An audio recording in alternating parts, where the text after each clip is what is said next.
bahwa IDB mencari level ya level Director General, level VP lah tepatnya, level VP dan preferably dari Indonesia. Kenapa? Karena Indonesia kan negara dengan penduduk Muslim terbesar, tapi waktu itu tidak punya representatif.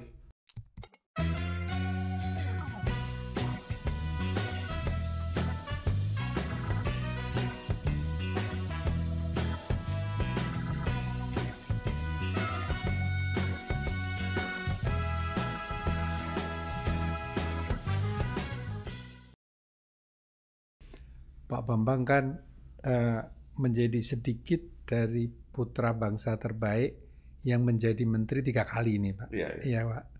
Dan luar biasa, Bapak sudah ngalahin Pak Sumantri Brojonegoro, bapak-bapak ya. Iya. Dan berangkat pada saat Bapak meniti karier dan sekolah, Pak ya. Ini kan Bapak ambil Fakultas Ekonomi Betul. UI, gitu ya Ya. Pak ya.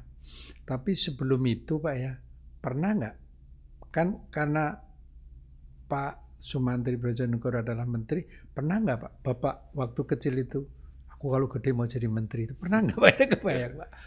Ya kalau waktu kecil artinya sebelum kuliah sih nggak terlalu terpikir ya. Apalagi ya meskipun statusnya sebagai anak menteri, tapi kan ayah saya sudah meninggal ketika saya baru berusia 7 tahun. Ya, Oh, kelas ya. 1 SD gitu. Jadi Iya, ya iya, iya. mungkin bahkan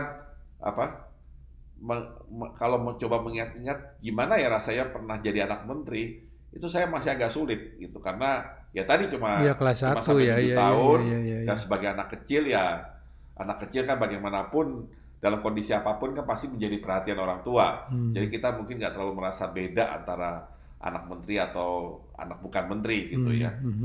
Kalau pemikiran keinginan jadi menteri atau harapan jadi menteri itu baru mulai muncul ketika di Fakultas Ekonomi ya.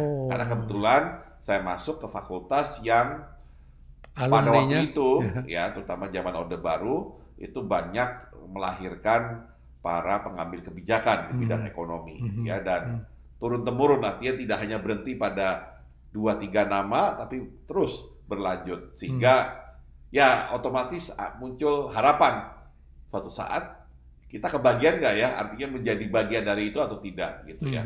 Tapi ya tentunya itu kan masih jauh karena Iya. masih mahasiswa gitu. Dan ketika sudah menjadi dosen pun juga nggak langsung berpikir ke arah sana gitu. Sebenarnya jalan itu baru mulai kelihatan ketika justru saya gabung di Kementerian Keuangan ya.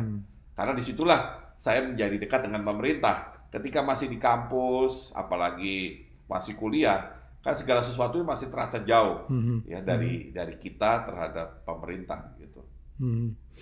Pak Bambang, yang kita tahu kan Pak Bambang itu meraih PhD dalam usia yang relatif sangat muda. Ya. Meraih profesor juga masih sangat muda. Apa Pak kiatnya yang ini kan anak-anak muda pasti pengen tahu nih Pak. Semangat saja kan tidak cukup, pinter Ya. saja juga tidak cukup Ya. kan Pak untuk itu gitu. Adakah strategi yang waktu itu Bapak jalankan sehingga bisa bersaing dan kemudian bisa menduduki prestasi yang luar biasa itu Pak? Ya, sebenarnya kan tergantung bagaimana kita memahami profesi atau pekerjaan kita sendiri. Ya, ketika saya memutuskan akan jadi dosen di Fakultas Ekonomi UI, ya, kemudian mendapatkan beasiswa tugas belajar sampai S3 dan kemudian pulang, kan berarti kita sudah sadar bahwa kita akan jadi dosen. Nah, ketika kita jadi dosen, kita harus tahu tujuan kita jadi dosen itu apa. Kan nggak hanya sekedar, ya karena saya senang ngajar, dan lumayan kan dari ngajar itu saya bisa dapat income. Menjadi dosen tentunya ada jenjangnya. Ya. Menjadi dosen itu kita mulai dari status sebagai asisten ahli namanya. Kemudian naik jadi lektor kepala, kemudian baru guru besar. Berarti memang dari awal, begitu saya sadar saya sudah memilih karir saya sebagai dosen, berarti nomor 1, saya harus guru besar. Ya. Karena itu adalah jabatan fungsional tertinggi atau tujuan ultimate, tujuan akhir dari seorang jadi dosen. Ya. Hmm. Kalau jadi dosen cuma sekedar rutin, ya nanti kita jadi seperti pegawai biasa gitu, yang hanya berharap akan ada kenaikan pangkat. Sedangkan dosen ini kenaikan pangkatnya beda, bukan sesuatu yang otomatis. Kenaikan golongan iya, ya itu otomatis, artinya per 2 tahun atau per 4 tahun kita naik golongan. Tapi untuk jadi profesor, ini harus ada effort lebih. Jadi pertama kita set the goal dulu, harus jadi profesor, dan kemudian kita merancang strategi menuju profesor tersebut. Kan ada guidance-nya, berapa kredit yang harus kita kumpulkan, baik dari pengajaran, penelitian, maupun pengabdian masyarakat. Dan kemudian ketika saya masih dosen itu, saya juga melihat, kalau pengajaran harusnya saya bisa.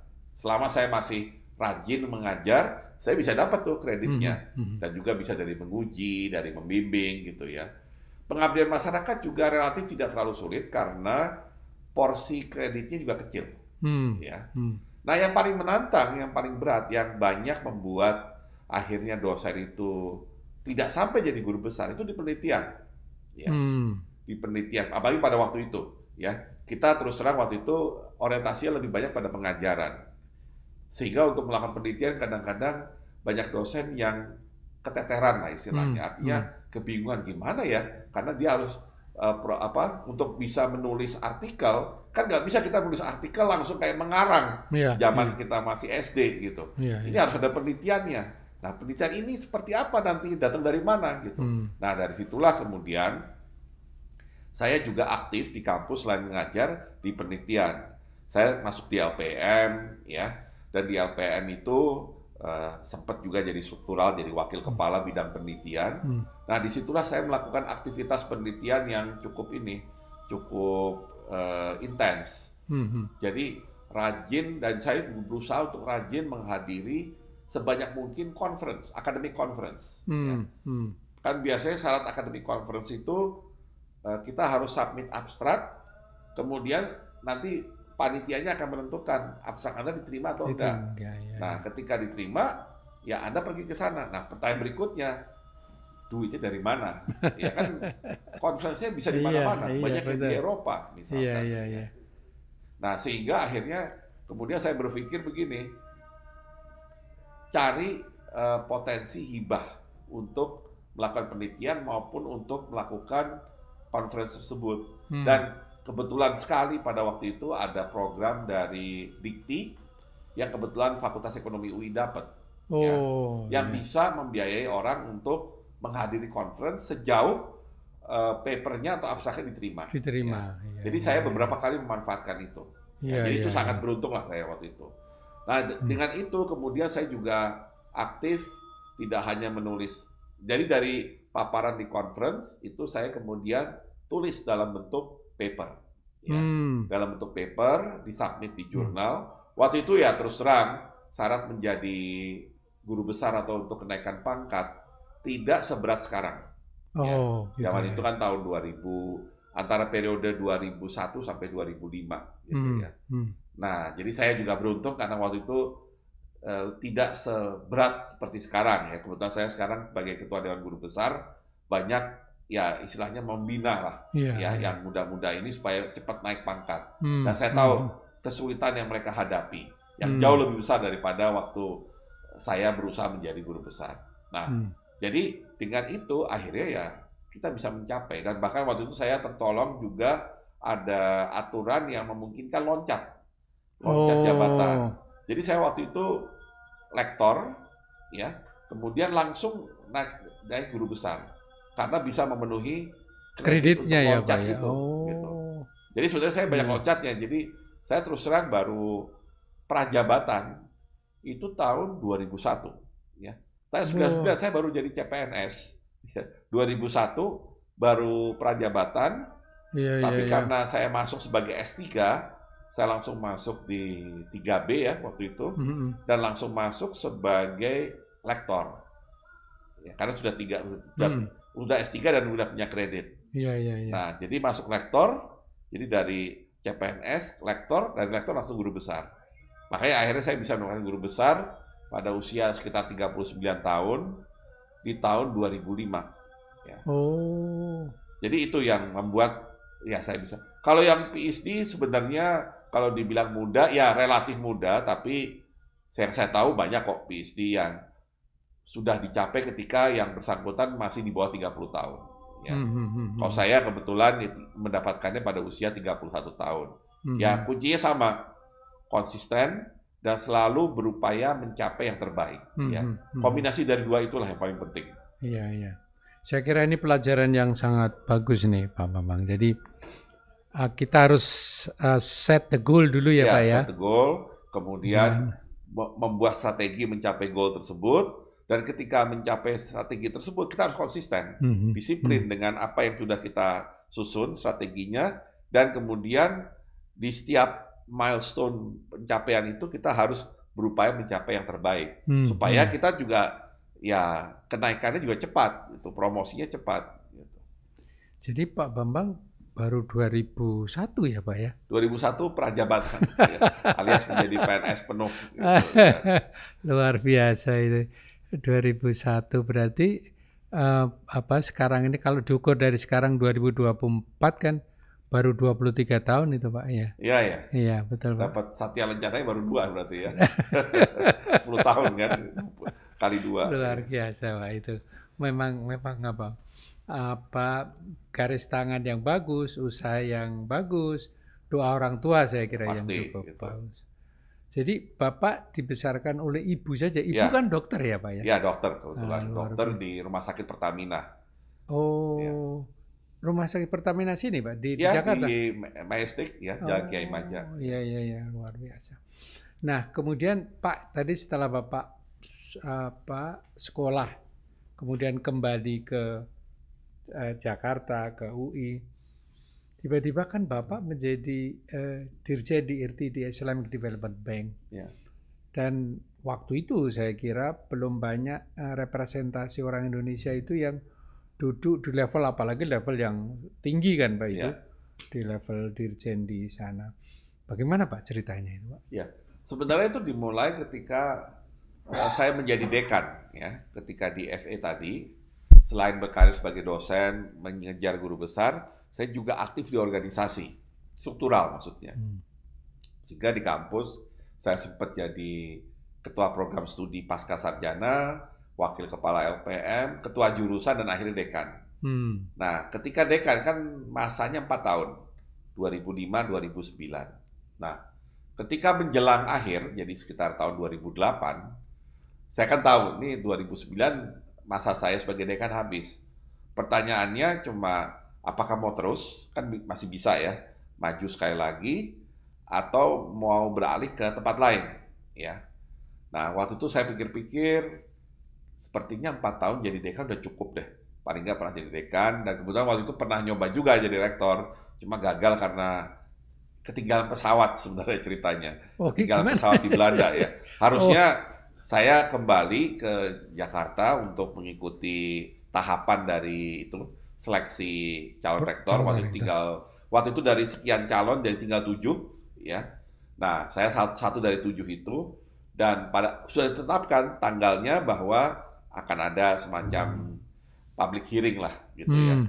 Semacam tanya jawab nanti. Tapi ya meskipun sudah saya rancang dengan baik, ternyata waktu itu pesawat saya dari Budapest ke Amsterdam itu mengalami problem gitu. Jadi problem dengan AC-nya apa. Balik lagi ke Budapest. Sehingga kemudian pesawat penggantinya baru siap 2 jam kemudian. Jadi ketika sampai Amsterdam, pesawat saya yang ke Jakarta udah terbang duluan. KLM-nya sudah terbang gitu. Jadi saya terpaksa tertunda hari sehari. Berikutnya ya. Tapi tertunda sehari otomatis nggak pas waktunya dengan jadwal itu, sehingga akhirnya gugur. Ya otomatis nggak mungkin orang yang nggak muncul dikasih nilai gitu kan. Ya sudah, akhirnya ketika tahun 2009 mau berakhir, saya berpikir kayaknya dekan sekali cukup deh. Udah 4 tahun udah pernah jadi dekan lah, dan saya enjoy terus terang menjadi dekan gitu ya. Tapi ya nggak boleh lama-lama juga kan, sebagai ya waktu itu masih relatif muda ya, masih 43 tahun. Jadi saya mikir cobalah tantangan baru di luar kampus. Jadi saya intinya ingin mencari tantangan di luar kampus. Hmm. Nah, waktu itu tentunya karena ini FEUI, pasti apa ya, aspirasi awal apa? Gabung di pemerintahan. Cuman kan waktu itu, betul waktu itu kalau nggak salah Bu Sri Mulyani juga udah Menteri Keuangan gitu ya. Nah, saya berpikir gabung pemerintahan menarik nih, saya pengen gitu. Masalahnya adalah di kepangkatan tadi. Ya. Memang udah profesor, tapi golongan baru 3C. Oh. Terus saya pelajari kan, wah eselon 1. Dan ya mohon maaf, artinya saya juga tidak mengejar eselon 2-nya. Saya inginnya ngejar eselon 1 gitu. Eselon 1 4C.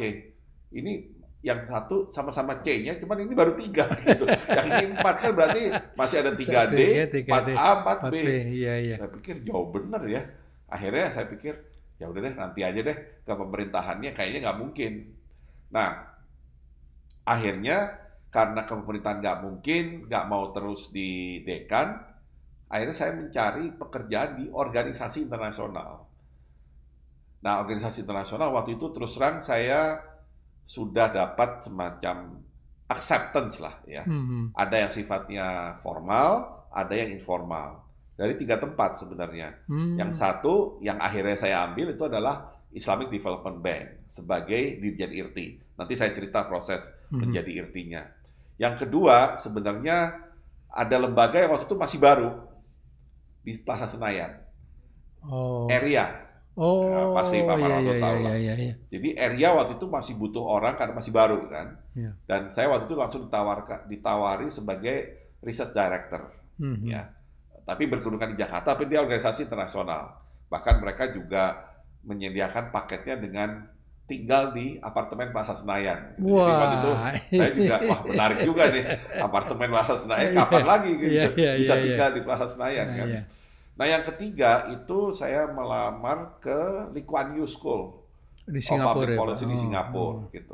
Meskipun itu sifatnya baru telepon-teleponan sama ya kepala programnya, dan dia udah oke tuh kalau saya mau gabung. Nah, kemudian saya pertimbangkanlah tiga-tiganya dari segala aspek, dan akhirnya saya pilih IDB. Ya. Pilih IDB satu karena di antara 3 organisasi ini, yang sifatnya development bank cuma IDB. Ya. Yang 2 ini kan lebih ke research institute gitu ya. Kemudian, kenapa akhirnya tahu-tahu saya nyangkutnya ke IDB, kenapa nggak ke ADB atau ke World Bank? Sebenarnya ini suatu kebetulan juga. Ya. Jadi waktu itu, tahu-tahu di email saya, ya, email saya ada email dari Ibu Mare Pangestu. Sebenarnya bukan email pribadi, jadi email yang sifatnya nyebar gitu. Jadi menyebar informasi, menyebar berita. Jadi Bu Mary menyebar berita bahwa IDB mencari level Director General, level VP lah tepatnya. Level VP dan preferably dari Indonesia. Gitu. Kenapa? Karena Indonesia kan negara dengan penduduk Muslim terbesar, tapi waktu itu tidak punya representatif, tidak punya orang di jabatan kunci di dalam IDB, sehingga mereka mencari. Ya. Nah, karena kebetulan saya dalam posisi memang sedang waktu itu sudah mau dekannya mau selesai, ya udah, saya langsung hubungi Bu Mari. Bu Mari bilang ya udah, nanti saya hubungi sama kontaknya. Ternyata kontak dia adalah orang World Bank sebenarnya, orang World Bank yang kebetulan dikontak oleh IDB gitu, jadi agak muter gitulah. Nah, kemudian orang World Bank itu telepon saya langsung waktu itu. Apa Anda benar berminat begini? Saya bilang, iya, saya berminat. Saya mau nyobalah untuk ikut ininya, seleksinya kan. Karena ini seleksi dulu ceritanya. Nah, kemudian langsung ada undangan ke Dubai. Ya. Itu juga pertama kali saya ke Dubai gitu. Pertama kali ke Dubai, datang, diwawancara, dan wawancara. Terus terang saya kalau diwawancara, apalagi kalau bidangnya pas, itu ngalirnya enak gitu. Jadi wawancaranya lancar, dan saya mendapat kesan orangnya impress dengan apa yang kita sampaikan gitu ya. Nah, tapi kemudian begini, waktu itu kan dibilang ada opening untuk VP, ya VP level. Kemudian orang yang seleksi itu datang ke saya, ngobrol berdua. Menurut saya kamu kandidat yang sangat bagus. Problemnya cuma satu, VP yang sedang open, yang sedang terbuka yang ditawarkan, VP bidang administrasi. saya ngelihatnya, saya khawatirnya Anda nggak suka dengan bidang ini gitu, karena Anda tuh scholar, Anda tuh academic background gitu. Terus saya bilang, oh iya sih kalau VP-nya administrasi, kayaknya saya khawatir saya bukan orang yang tepat gitu, saya bukan orang yang bisa mengikuti ritme administrasi itu. Tapi kemudian orang itu datang lagi dengan pemikiran, tapi kebetulan ada jabatan kosong lain yang sebenarnya tidak ditawarkan melalui seleksi itu, tapi masih kosong, yaitu Director Jenderal untuk Research and Training. Dan kamu lapornya langsung ke presidennya IDB maksudnya. Oh kalau itu saya lebih tepat, saya lebih cocok rasanya gitu. Jadi sebenarnya itulah kenapa akhirnya saya masuk IRT. Karena nggak lama kemudian datang offering letter dari IDB presiden yang menawarkan saya posisi di Dirjen IRT itu. Yang memang kebetulan masih kosong. Ketika saya datang pun yang ada cuma acting director gitu. Nah, jadi ya itu asal muasalnya kenapa akhirnya saya di posisi di Dirjen IRT tersebut gitu. Wah, luar biasa Pak Bambang ya. Jadi memang kalau orang baik itu selalu ada tangan Allah yang membantu sih. Jadi dipilih-pilihin kan gitu ya. Walaupun sebetulnya kalau jabatan VP kan sebetulnya dia mengkoordinir dirjen-dirjen kan Pak ya. Nah, kebetulan Dirjen IRT ini, jadi di IDB itu ada yang struktural langsung di bawah VP, ada VP Finance, ada VP Operation, ada VP Administrasi. Waktu itu cuma 3 VP kalau nggak salah. Nah, di luar itu mereka punya semacam subsidiary, lembaga-lembaga yang punya spesialisasi bidang tertentu, tapi dia tidak di bawah VP, dia langsung lapor ke presiden. Gitu. Kalau di World Bank itu seperti AFC itu kan tidak di bawah VP-nya World Bank, dia ada CEO sendiri tapi lapor ke CEO-nya World Bank kan, ke presiden World Bank. Nah, di situ ada ICD, ada ISIC, ya, ada ITFC kalau nggak salah, dan ada IRT. Jadi IRT itu posisinya seperti itu kira-kira. Jadi kepala IRT yaitu Direktur Jenderal itu lapornya ke presiden meskipun namanya DG. Gitu. Jadi ini bukan DG dan kebetulan di sistemnya IDB di bawah VP itu bukan langsung director, bukan DG. Gitu. Mungkin beda sama ADB ya. Tapi itu pengalaman dulu Mas Iwan Jayaaziz Pak, waktu di ADB, kan dia juga hampir sama, dia di bagian riset, dan itu langsung di bawah presiden juga memang. Iya, memang kadang-kadang riset itu menjadi perhatian khusus, apalagi waktu itu IDB sedang punya misi memperkenalkan Islamic Finance, baik ke negara anggota maupun ke negara-negara yang di luar anggota IDB. Intinya ingin menduniakan Islamic Finance. Dan itu yang akhirnya menjadi bagian dari tugas saya selama di IRT. Iya. Luar biasa Pak Bambang. Pak Bambang, kemudian kita beralih dikit Pak ini. Kemudian kan Bapak kembali, terus kok ke BKF gitu. Itu waktu Bapak BKF kan berarti pangkat sudah terpenuhi itu Pak dulu atau gimana? Ya, intinya begini, kalau sejarahnya kenapa BKF, setelah setahun lebih saya di sana, di IDB, di satu sisi ya ini pengalaman baru yang menarik, tapi mungkin secara kultur dan secara manajerial ada yang kurang pas gitu loh ya, karena bagaimanapun IDB itu mungkin beda sama World Bank atau ADB yang sangat kental dengan ya kedudukan Saudi sebagai pemegang saham terbesar gitu ya. Nah pada saat itu juga saya ditelepon sama Pak Agus Partowardoyo yang waktu itu baru jadi Menteri Keuangan ya, dengan Bu Sri Mulyani. Jadi Pak Agus telepon saya ya, dan kita kebetulan Pak Agus sama saya maksudnya sudah kenal sebelumnya karena waktu dekan kebetulan Bank Mandiri buka cabang di FE ya, salah satu mungkin cabang Bank Mandiri pertama di kampus gitu ya. Di Depok ya Pak ya? Di Depok, bahkan di fakultas, gedungnya di dalam. Nah waktu itu Pak Agus yang datang sebagai alumni juga dari FEUI. Nah Pak Agus telepon saya, intinya ya beliau menawarkan kalau saya bisa bantu beliau untuk jadi kepala BKF. Karena waktu itu kan Pak Anggito sudah mundur, dan waktu itu PLT ya Pak Agus Supriyanto. Iya betul. Jadi beliau ingin mencari pejabat yang definitif gitu loh. Kemudian ya itu kan waktu berhenti dekan sempat mikir mau gabung pemerintah. Loh, saya pikir ini kesempatan dan posisinya pas gitu. Sekali itu BKF ya meskipun tidak semua bagian dari kebijakan fiskal itu saya pahami secara mendalam, tapi paling tidak ini kesempatan yang sangat bagus. Sehingga ya istilahnya tanpa berpikir terlalu panjang langsung saya iakan. Dan itu permintaan Pak Agus itu menjadi unsur yang sangat membantu untuk ngomong ke Presiden IDB, mengingatkan Indonesia melalui Menteri Keuangan kan pemegang saham. Iya. Dan kalau pemegang saham sudah telepon ke Presiden, Presidennya nggak akan bisa bilang no gitu kan. Sehingga akhirnya Pak Agus telepon ke Presiden IDB, meminta izin untuk ngambil saya. Karena kan berarti saya breach the contract. Karena kontrak awalnya 3 tahun untuk jadi Dirjen IRT itu. Tapi di breach artinya dipotong menjadi hanya setahun 9 bulan. Ya, karena harus gabung dengan BKF itu. Jadi persis Januari 2011 saya balik ke Jakarta dan langsung memulai karir sebagai kepala BKF. Karir pertama di birokrasi gitu ya. 2011 ya itu ya Pak. Oh ya, tadi mengenai itu memang akhirnya statusnya ya PLT kepala BKF sampai saya selesai kepala BKF. Dan itu ternyata dialami juga oleh Pak Gito sebelum saya. Iya Pak, karena itu ya. Emang biasanya orang pinter itu Pak antara kemampuan dengan pangkat yang reguler itu ketinggalan Pak. Karena itu sih utamanya kan orang kampus. Nggak tahu kenapa orang kampus tuh agak segan gitu ya, ngurus golongan lah. Kalau pangkat semangat karena kan bisa sampai ke profesor.